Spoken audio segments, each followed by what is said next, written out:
ছাত্রলীগের বিরুদ্ধে direct action direct action যুবলীগের বিরুদ্ধে ডাইরেক্ট অ্যাকশন হই রই রই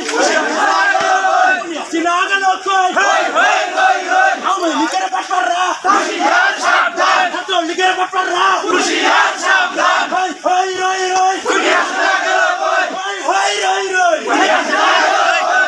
আরো হাত বাজি হই হই হই হই আওয়ামী লীগের বাটপাররা হুঁশিয়ার সাবধান আওয়ামী লীগের বাটপাররা হুঁশিয়ার সাবধান ছাত্রলীগের সিটাররা হুঁশিয়ার সাবধান যুবলীগের বাটপাররা